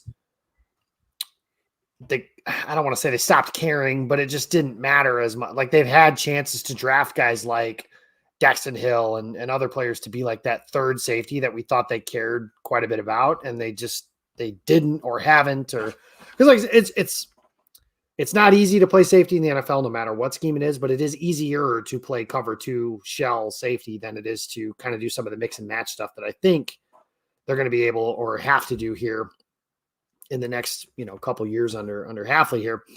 I think you're right. They need something. And looking at this safety class, Daniel Jeremiah, which he's not the be all end all. And of course, just because we say a draft class stinks at that position, like I think it was a couple years ago, the defensive tackle class was one that everybody was like, isn't that good? And Milton Williams has done some good stuff in Philly. Aleem McNeil's done some really good stuff in Detroit. Like there's good players that came out of that class. But Daniel Jeremiah's initial top 50 did not have a single safety in it. And that is something to where, when everybody's in my mentions and says like, oh, they need a safety in the first round. I'm like, well, I don't know that they're going to do that. I think if there's something that you can take to the bank with Brian Gutekunst is he doesn't pick a position just to say that he did. Think about the wide receiver position in 2020 where Gutekunst like said after the draft, we didn't feel like any of these guys would make our team, even though everybody in the world thought they needed a receiver, and they famously drafted Jordan Love that year. I just don't know if that's something they're going to grab. They don't have a lot of money. There's ways to create some money, but I would not be opposed to going the vet. Like I think Jonathan Owens is going to be back. Just listening to the way like LaFleur talked about him throughout the season, if nothing else for special teams purposes and maybe a backup. Rudy Ford, they should be able to get relatively cheap again, special teams and a backup.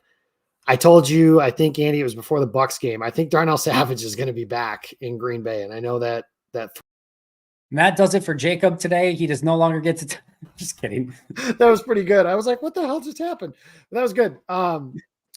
I do wonder if he's going to be back, and I wouldn't hate the idea, not of him necessarily, because I'm kind of in the same boat as you, where it was like, I've seen enough of Darnell Savage chasing guys that in theory he's faster than in cover. Like he should be able to outrun George Kittle, just for an example that definitely didn't happen in the last 2 weeks. I think that finding a veteran and then finding another veteran, whether it's like high end in a bargain or 2 mid-level guys, whatever, and just kind of punting on that position until 2025, if that makes it, or like trying to catch lightning in a bottle with a guy or something like that. Like, I don't think, like I said, I don't think they're going to sign Antoine Winfield. That would be awesome, but that just doesn't seem to be something that's in the cards. But can they find 2 mid-level free agent safeties and have them be average or above? Because Andy, how many, I mean, I don't have your season long grades in front of me, but how many safeties graded out as average for the Packers this past year? No, not they one. all graded. I mean, technically, Dallin Levitt had a plus 0.05 grade and like 1 or 2 plays that he played in garbage time. So, and then he got released because he couldn't play on special teams anymore. So, yeah. So no, that was it. Yeah. So when you've got those guys, like they were below average at that position all year, and trying to build a functional defense where you're putting out players that are actively hurting the team, that's a hard thing to get through. You know, like think of it as starting Royce Newman, maybe not quite that level, but think of it as starting Royce Newman at both safety positions or someone that level of player at both of those positions. That's what they've done for really the last 2 years, because last year Amos was a shell of himself as well. So that was a hard thing to kind of work through. So I think you're right. I think they need to find a couple of guys, and I don't know what that looks like. I don't know who those guys are. Somebody said Micah Hyde. I would have almost bet, I don't have any money, but I would have bet money that if Babich were the coordinator, they would have brought him along too, but that's not going to be the case. So I don't know. I'm interested to see what they do at that position, because to me, that whole defensive, like it's Jair Alexander and the funky bunch in the defensive backfield right now. I don't know, I don't know how you can rely on any of those other guys that are in the room currently. I'm going to be out of town next week, so I'm starting to record episodes for next week, and one of them is top free agent targets to look at.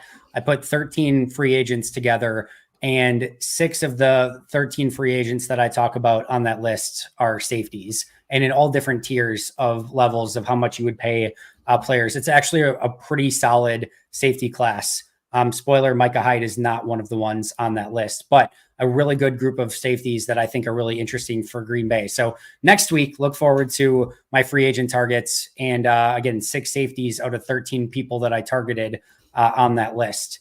All right, let's jump back into some super chats here. All right, we got Vex. Okay, Vex, I appreciate you, by the way. Okay, now fire Rich Bisaccia. I do not believe any move of Rich Bisaccia is coming, nor do I think should it happen. I think you got to give Rich at least one more season. They just promoted him to assistant head coach.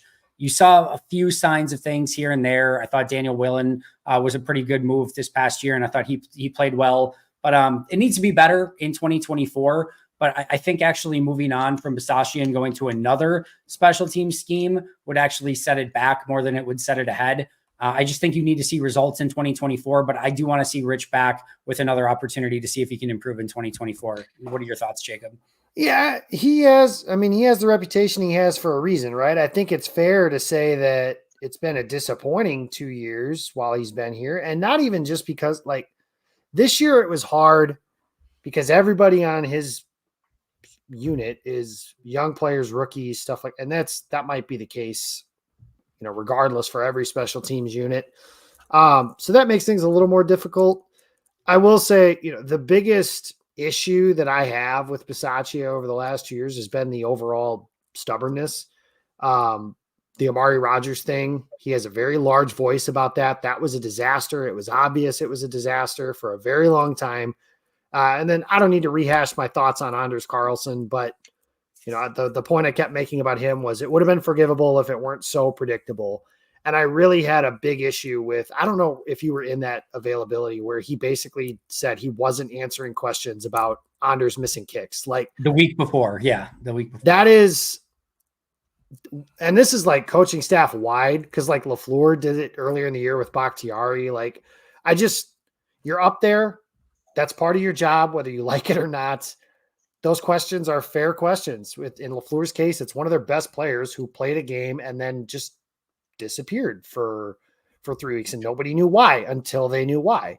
And then with Bisaccia, it was, you're not answering questions about your kicker missing kicks, and then he misses a kick in the playoffs. And right. So I have a problem with that, but overall, I mean, I don't think starting over at special teams is in the best interest of this team. Now, granted, if they finish, I think they finished 26th and 30. Well, what was it? They were like 30th before Keyshawn Nixon took off last year, 2 years ago now.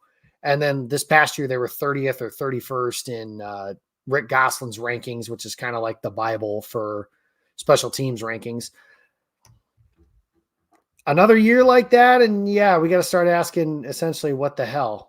Different conversation. Yeah, but everybody wants to fire coordinators after 1 year, and I'm not saying, like, if it's really bad, 32nd in the league, and you're that, like Mo Drayton, for example, no question, had to go.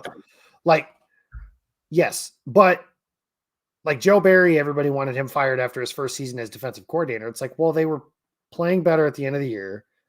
And his defense was lights out in the playoffs against 49ers. Like, if the offense and defense or in the special teams just don't piss on their legs, like, that is a legendary performance that we still talk about to this day, because that team probably goes to and wins a Super Bowl if they do that.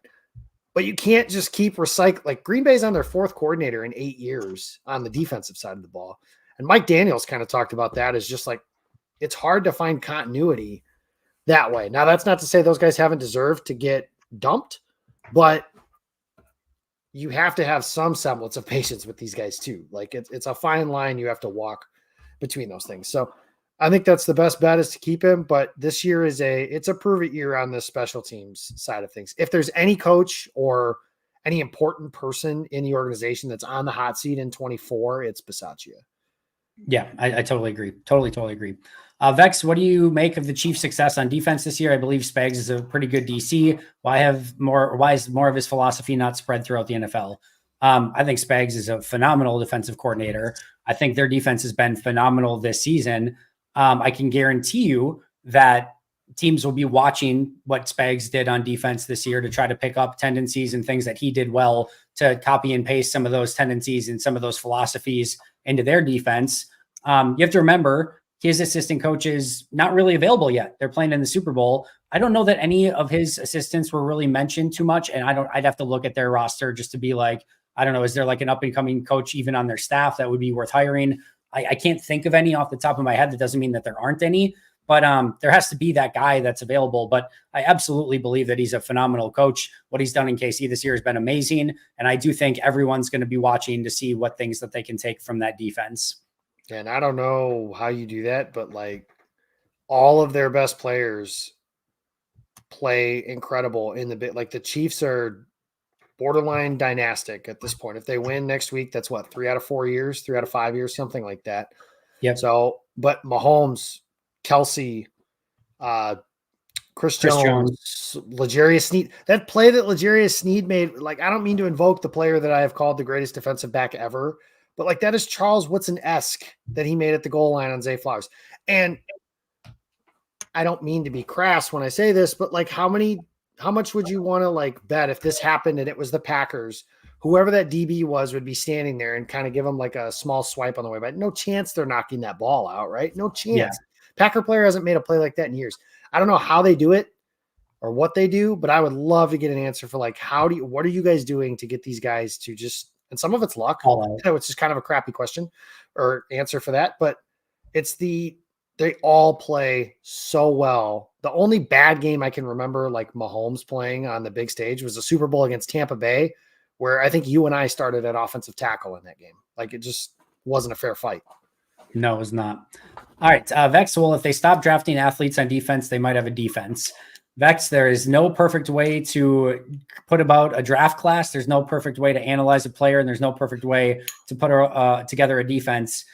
There have been times where they've put some good players on the field and they weren't athletic enough. And everyone said, man, do they need some athletes on this defense? This defense is just not fast enough. Man, if you have good instinctual players that can tackle and do all the right things, but they just don't have the size, speed, strength, man, it shows up so freaking fast. You have to have a little of everything. You have to have enough speed. You have to have enough agility, enough change of direction, enough instincts, enough like all of it.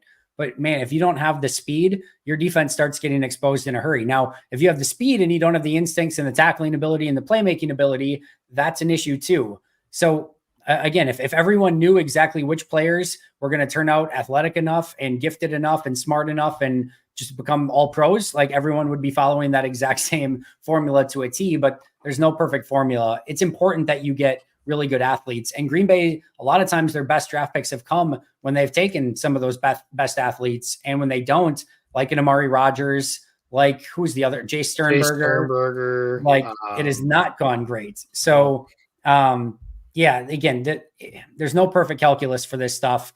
I love that they have a philosophy. Their philosophy is to more often than not, weed down the group to the best of the best athletes and then use their scouting prowess within that group of players to say, all right, of these insane athletes, which are the ones that we're going to be able to bring in and develop into not just high-end athletes, but high-end football players. Sometimes with guys like Rashawn Gary and, we can go on as well, but like sometimes it works out great and other times it doesn't. And Quay is a TBD. I think he's going to be a good player no matter what, but what level he reaches to is going to go a long way. But Patrick Queen, I saw some people talking about Patrick Queen in the chat. Go watch him his first 2 years in the league. Quay is, in my opinion, well ahead of first 2 years of his career, Patrick Queen. Patrick Queen right now in year 4, well ahead of where Quay Walker is at year 2. These guys take a jump in year 3 and year 4. It's going to be very important that Quay does that, but let's give him a couple seconds to see if he can put that together in year 3. Yeah, I agree with that. I mean, Ben Fennell always says if there were a perfect way to do things, everybody would be doing it. So that's, unfortunately that's not, it's not a science. It's calculus and all kinds of other stuff too. So do I think that, to Vex's point here, there are some things that maybe Green Bay could do differently? Like, for example, I disagree with the notion that, and this is Homerism 101, but I don't even care. Like Mike Sainristil is a hell of a player. And I don't care that he's 5'9". he's a nickel corner, like figure it out and kind of go from there. Now you do that too many times. Like you said, that's how you end up with Amari Rodgers. That doesn't work. Jay Sternberger, that didn't work. There are other players that fit that mold that just, it hasn't worked out in Green Bay for one reason or another. Ross Uglum says it all the time. Usually the best players are also the best athletes. Yeah, very much so. Totally agreed. Ken, this is actually a safe pick for Matt. He knows what he is getting because Salah, his brother, and Stenovich have told him. I'll bet Matt sought him out. That'll be an interesting one if, like, and I don't know if we'll ever find out, but was this, something where, Hafley reached out to Matt? Did Matt reach out to Hafley? It'd be interesting to know how it came together. Or maybe we can find that out in the press conference, Jacob. All right, Andy, 4-3-3-4 base nickel. We know the scheme is multiple given his versatility. Do any current players not fit anymore? Love this tackling emphasis. You mentioned one earlier in Kingsley and Igbari. That would be one where if they made the change, could be a little bit difficult. I don't think anyone outside of that. Carl Brooks is interesting just because he played on the edge in college. He's a little small to be but I honestly kind of like that about the different body types and the versatility they could have if they do the 4-3 kind of stuff. That could be another one who kind of came to mind. But again, it's kind of hard to, it's really just the fronts because like we said, their secondary is kind of in shambles at the moment. I believe Carl Brooks will succeed wherever you put him because he's done it his entire life. And I think he'll continue to put him at corner. He'll figure it out. All right. We talked to Eddie earlier. Tyler, what does success look like in your eyes for Hafley in year one and beyond? Does he need to have a top 50% defense in year one? I just want to see improvement and consistent growth. I would like to see the defense being, playing better at the end of the year than they are at the beginning of the year, and just consistent growth in year one. That's what I'm looking for. Can they make consistent upgrades to what we saw to Joe Barry's defense last year? Listen, if the offense can stay the same and this team we know is going to mostly stay together, they've got 5 top 100 picks. This should be a better team next year, and with a better defensive philosophy, with better defensive ideas, and I think a defense that probably plays better in the NFL. So I don't think it needs to be drastically better from day one, but I just want to see it get progressively better. Yeah, it sounds like a cop-out answer, but are they better in week 18 than they were? I'm not quite looking at it the same way as I did the offense this year because we're not trying to figure out – we know who most of the good guys are on that side of the ball, the defense that is.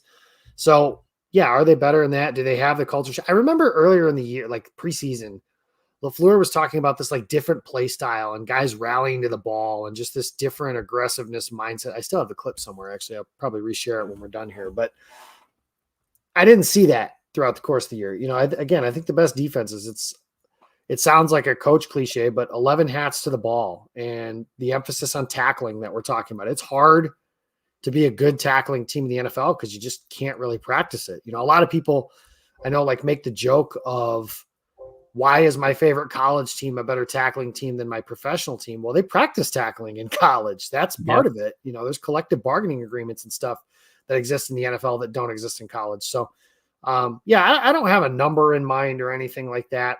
I would like to see them finish in the top 2/3 of the league. So are they 1 to 16, above 20 for something like that? I think that's fair.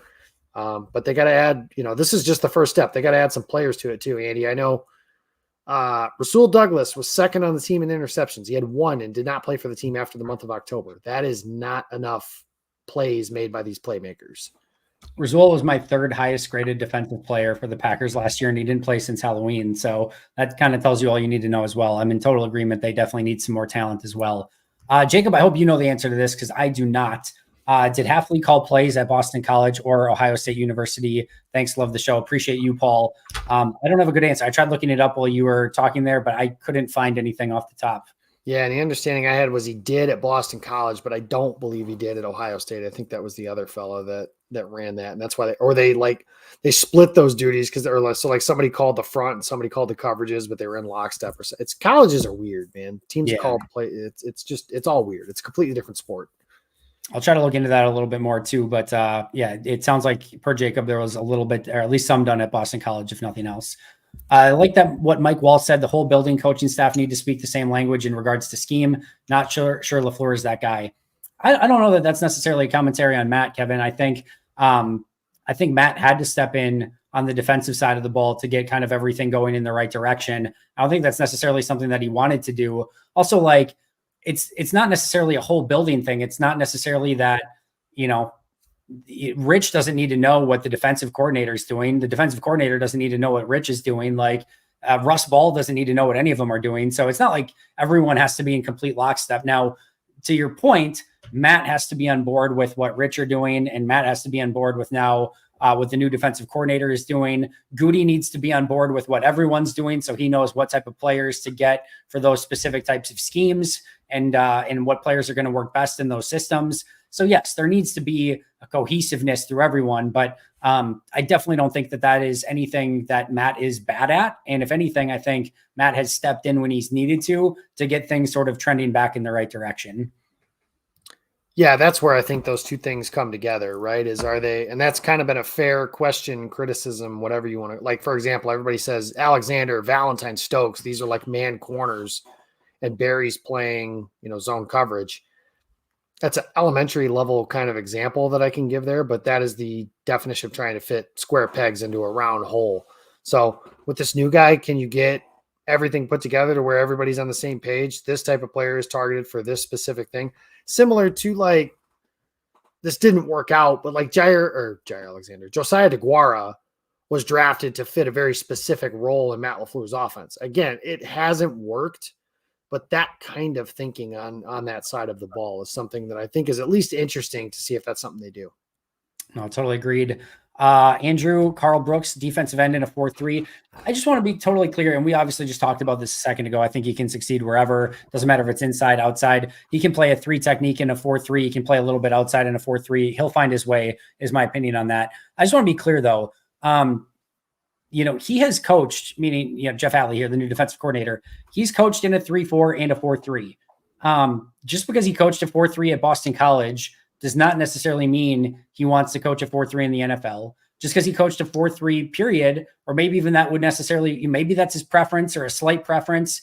But if he comes to Green Bay and feels that the players are better set to run a 3-4, it doesn't mean that he's going to run a 4-3. So we have no idea yet of whether or not he's going to run a 4-3 or 3-4. And as we have said throughout today, it really doesn't matter all that much. Like 85% of plays are going to be a nickel, dime, something other than a base defense.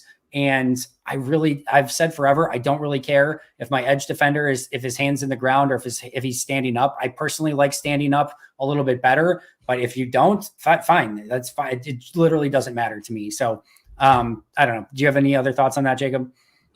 He's got some violent hands. I've used that phrase a bunch for him, but I love Brooks. I think he's their best defensive lineman that's not named Kenny Clark. And that is on a defense. He is the lowest drafted player of that group that I'm talking about. So how dare you forget about Jonathan Ford already? He's on a practice squad. That don't count. Not anymore. There's no practice squad anymore. Okay. You're in 90-man roster territory, my friend. Michael Bogert became a new YouTube member. Thank you so much for that. Really appreciate it a ton. Again, for those of you who have not yet, brand new members only video came out today, looking ahead to the 2024 opponents. New members only chat every day of the week. There will be a new members only chat tomorrow, live 1:30 p.m. Central Time. So you can check out that if you want. So a lot of great benefits out there for members. Darcy, thanks for the live presentation. Great guests. It helps to go to get over the shock. Go Pack, go. Darcy, you were not the only one that was shocked. I was trying to cram while I was taking my kids across town, into sports and getting them food and everything else. So this definitely came out of left field. I don't know if anyone that even remotely saw this coming.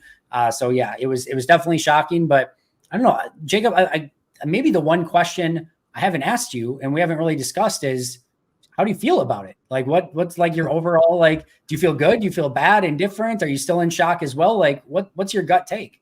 Yeah. So the way I found out was Mark Trova, better known as the inventor of the Oreo, sent a picture of like his career history. And my first thought, who the hell is Jeff Hafley? So then I scrolled up a little bit and realized, oh, that's who Green Bay hired as their defensive coordinator. Kind of like what I said at the jump. I was never going to say like, oh, great hire, unless it was like, Bill Belichick, which was never, ever going to happen, but just something like that, where it's so obviously a good thing.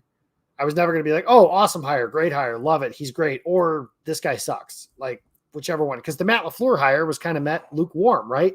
27th ranked offense, all that good stuff. And now I mean, to me, LaFleur is one of the conservatively 10 best coaches in the NFL, like, and could probably be higher than that depending on how you feel. But as far as how I feel, I think that the biggest thing for me is, again, LaFleur, you better be right, because you don't get many opportunities you don't get that many opportunities to hire coordinators. And I don't want Matt LaFleur fired. I don't think he's on the hot seat. The only time that was ever really a question to me was when they were 2-5 and everything looked terrible.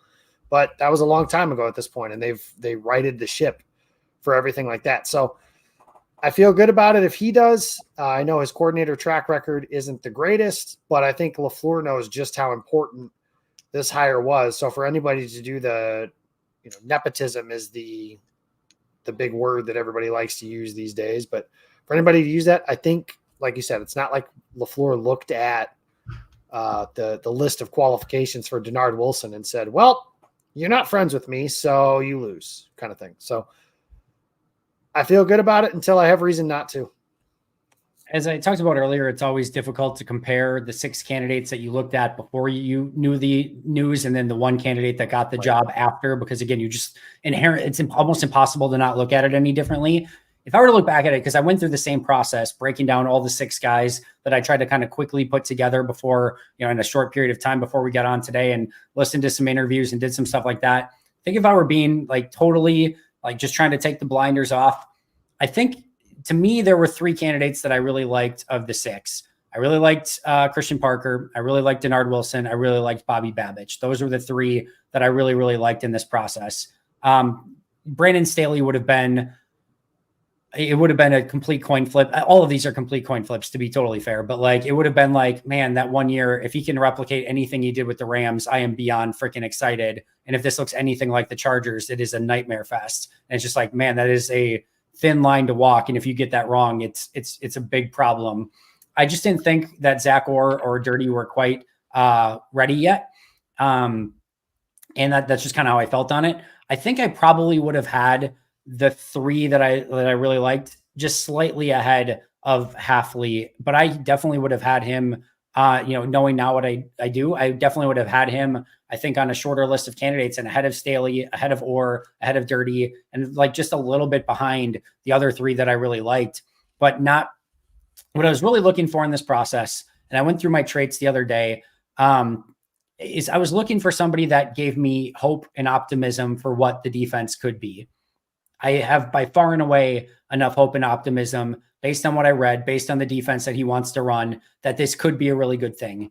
Just like we were talking about with the draft, there's no perfect calculus to this either. You look at the top 5 defenses in the NFL, and it's a mix of young coaches, experienced coaches, head coaches, retreads, people with no head coaching or defensive coordinator experience, coaches with defensive coordinator and coaching. It's all over the place, and there's no perfect calculus to it. So I just hope that they got one of the bright, young, up-and-coming coaches that can put together a really exciting defense and lead Green Bay to maybe a top 10 defense for the first time in I don't know how long. But I'm hopeful, and that's kind of where I'm at, and that's exactly where I wanted to be. Yeah, and I think like the other thing about it is, and you'll get to this chat here, I'm sure, is where the problem is in the back end, not on the front. And I do think that's mostly true. And it seemed to me like, Christian Parker, secondary coach, Dennard was a secondary coach. Like these guys that have that background in the secondary, I think LaFleur kind of knows that. And I saw Jack Wepper just say this on the Twitter machine, that it seems like LaFleur wanted a teacher more so than a philosophy, which I think is a good thing. Like defense changes drastically by the week. Like, I mean, not to completely dumb it down, but like Brian Flores from down to down would rush 8 and then rush 3. Like, that's just something you have to be willing and able to do different stuff. And the question, like we were talking about Spagnuolo earlier, what do they run? The answer is everything. Like they run all the coverages, they run all the fronts, they run all the twists, they run all the stunts. That's all stuff that they do and put together. And if you can get some more confusion on the back end with this front, like in theory, Devontae Wyatt, Carl Brooks, Colby Wooden, Lucas Van Ness, those guys should all be better next year than they were this year. And they all had some pretty nice moments here in 2023. So if you could get a little more confusion on the back end and make quarterbacks hold the ball a little bit longer, I think they get hit a lot more too. So that's something I wonder if LaFleur was looking at for trying to find somebody that could mix up instead of again, with Barry's coverage schemes, it was cover 3, cover 6, then cover 2 every, sprinkled in every now and again. And it seemed relatively simple, at least to the relatively untrained eye. No, I'm with you, and I am interested to see how that goes. All right, RJ McReady, Kitchens or Newbin, round 2, bring in free agent safety 2. I've not looked at either yet. Jacob, I don't know if you had the opportunity to watch either of them yet. Not a ton. Like I mentioned, neither in Daniel Jeremiah's top 50. I don't like to pigeonhole players into where I think you have to pick them and as far as what round goes either, because like last year, I remember they took Lucas Van Ness and everyone was like, oh, they could have just waited till 42 and got the kid from Kansas State or got the kid from Notre Dame or, whoever it was that they ended up, liking from their set, the Will McDonald or, whoever. And none of those guys were there at 42. And it was clear not a one. No, and it was clear to me when they moved from 15 to 13, Gutekunst said after the fact, like, if that wasn't important to me, I wouldn't have done it. It seems clear to me he wanted Lucas Van Ness. And that was a targeted choice. And he wanted to get in front of New England, who had him in for a visit, just all that stuff. I think Gutekunst did, if that was the player he really wanted, he did a good job of playing detective in that sense over that point. So I don't like pigeonholing guys into certain rounds and stuff like that, because so much will change between now and draft day. The Senior Bowl, the Combine, all these things have yet to happen. But I think that the general point here is, they need probably 2 guys at least that can play that position. Yeah, with you. All right. If they could upgrade Green Bay's D at one position, which would you upgrade? Well, Zane Anderson, Anthony Johnson. Like, if you want me to take safety out of it, then it would be cornerback. But those are the top 2, I think. Yeah, no, you can't. I was actually thinking of all right, could I really have a really great corner room but there's just no argument outside of safety with the safeties on the roster right now. Do you think Green Bay will sign a Reggie/Woodson player? They will not this year, at least. No. No, I don't think there's that type of money available. I don't see that in the cards. Not this year. Maybe next year, Kevin, but definitely not this year. David Hafley has coached some studs in the secondary. Let's give the guy a chance before we all freak out. Our problem isn't on the front, it's on the back end. Yep. And they just need to make sure that those concepts are married up. Everyone is on the same page in the front end and the back end, and they get a way to take away some of those easy reads, which is something that he wants to do. And that gives those defensive front players a little bit more opportunity to get after the quarterback, hit the quarterback, like Jacob was just saying, and hopefully cause some chaos. And I, for one, am ready for a defense that causes a little bit more chaos. Yeah, I'm with you. That was the chat I was talking about earlier. So a little more solve your problems with aggression. That's an old Don Brownism from when he was the DC. I think he was the coach at Boston College before Hafley was, oddly enough, or something like that. But I know they've crossed paths at some point in that way. But I love that mentality. I think that's how you have to play defense. Again, like you said, applaud the 50-yard completion down the field. And sometimes that stuff's going to happen, but it beats the dink and dunk for a bunch. And another point on that too, with as aggressive as teams are on 4th downs these days, that's something that would be frustrating when Pettin before him, Capers before him, and then Barry would send these very vanilla, just it's 3rd and 14. So let's make sure we don't give up 14, but then you give up 12. It's well, now they're going for it because it's 4th and 2. Whereas if you only give up 6 or 7, it's harder for a coach to go for it on 4th. Like the 2 4th downs that Campbell went for that everybody's up in arms about were like a 4th and 2 and a 4th and 4. Those are relatively short, all things considered. So, yeah, no, those were the most frustrating. It was nobody gave up more. If it was 4th and 15 or 3rd and 15, they gave up 14. If it was 3rd and 8, they gave up 7. If it was 3rd and 5, they gave up 4. Every single time, I swear, to a T, and just left them in these easy convertible, 4th down opportunities. And it was so frustrating. I think we are going to see a very different style of defense. And I think that's all really most of us could have asked for going into this. I would be interested to see if any other candidates get leaked out. It's did they interview Wink Martindale and it just never got leaked out? Did they interview some of these guys? It'll be interesting to see if we get any more information on that. But for now, they've got their guy, Jeff Hafley, 44-year-old head coach out of Boston College. going to be really interesting. Jacob, your final thoughts. I think we got through all the super chats, but any other final thoughts or anything that we haven't discussed so far? Yeah, that's step one. The reality is the coordinator, I think coordinators in general, not 100%, but I think coordinators in general are kind of overrated. If their safety room stinks and their cornerback room eventually becomes Corey Ballantyne and Carrington Valentine for large portions of the season, and Quay Walker's not playing well, and Devondre Campbell looks like a shell of himself, and Rashawn Gary disappears for a month at a time. That's all of that stuff adds together. The big thing is just going to be, again, change the culture. And that's the biggest task I have. I'll be interested to see. I imagine he'll have some media availability at some point I would imagine that's not tomorrow because that's Gutekunst's deal, but I imagine he'll talk at some point. So I'll just be interested to hear what he has to say. The combine is in about 3 weeks, so maybe that'll be the first time we hear from him. But yeah, just put all that stuff together, and I'm excited to see how they build this roster and what their thoughts are. Honestly, both offensively and defensively. I'm a big proponent of don't let good become the enemy of great. I'm curious with some of the things on the offense that I think are good, if they would be willing to upgrade to try and think that those are, Rasheed Walker is like a big hot button issue between now and draft day, just as one example. We don't need to go down that rabbit hole, but just how they put that together with on the offense and defensive side of the ball. But I imagine everybody at this time last year was screaming like invest in offense, which really just meant draft a receiver in the first round. I know exactly what that meant. But this year, I think they have 5 picks in the top 100. I will bet you, if I told you 3.5 over under for defensive players, how many would you say? Under, but it's 3. Under, I would say 3. I would say 3 defense, 2 offense would be my guess. My guess in the top 100, they get,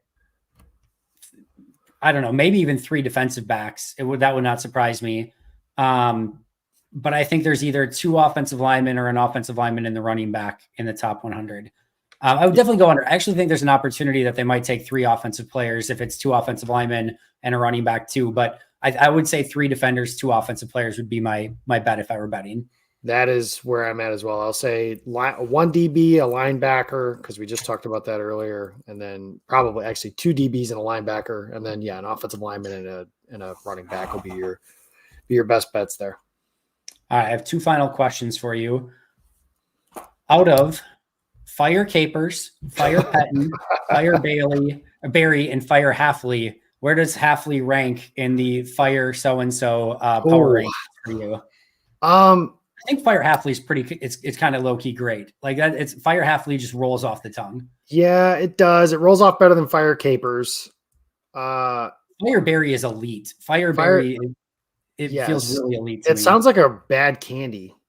Fire berries. Yeah, or like a South Park character if they got pissed off elderberries or something like that.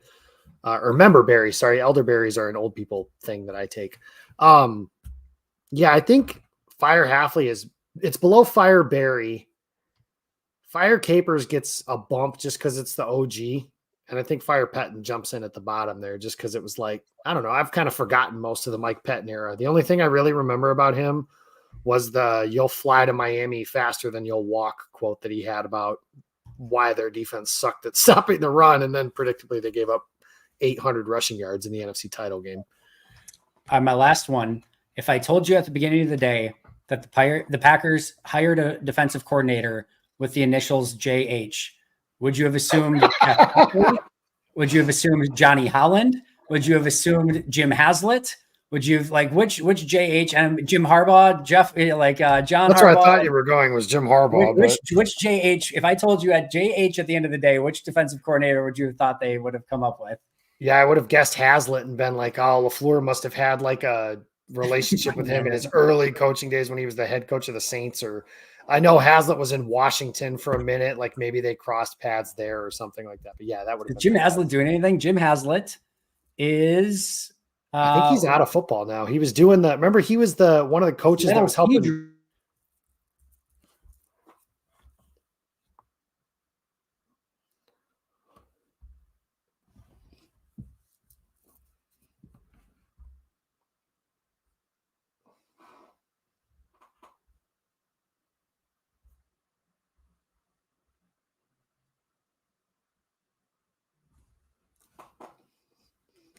Everybody's saying, uh-oh. Now I'm trying to wonder if Andy's frozen, and I'm just sitting here looking. There we go. Sorry. I was looking up Jim Haslett stuff and my computer freaked out. I think I got put on a list. That's not a good list to be on then. So, Nope. Sir, we noticed you've been looking up Jim Haslett stats. Are you okay? Is this a cry for help? So what did you find as far as, because I remember he was one of the coaches that was helping. He was in like Mike McCarthy's circle of trust when McCarthy got fired and took that year off. He was most recently the head coach of the Seattle Sea Dragons of the XFL. Oh, okay. I couldn't have told you the Seattle Sea Dragons were an XFL team. I watched like 2 weeks of that last year. I try, man. I try every year to get into like more basketball or the XFL or the spring football stuff. Now, if Trey Watson ends up on a team, then I will watch, but that's because he's my partner. So I feel like I owe that to him, if nothing else. But if he's not on a team, I can't picture. I can root for Jay Sternberger, and that's about it. That is totally fair. Jacob, thank you so much for doing this. I love that 45 minutes turned into 2 hours out of absolutely nowhere. So I appreciate you a ton. I know this was a very like last second us having to cram for Jeff Hafley information, but this went smooth. I was super excited that we got to chat about this. Thank you to Lauren Helmbrecht as well for stopping by. But Jacob, where can we find all of your amazing work?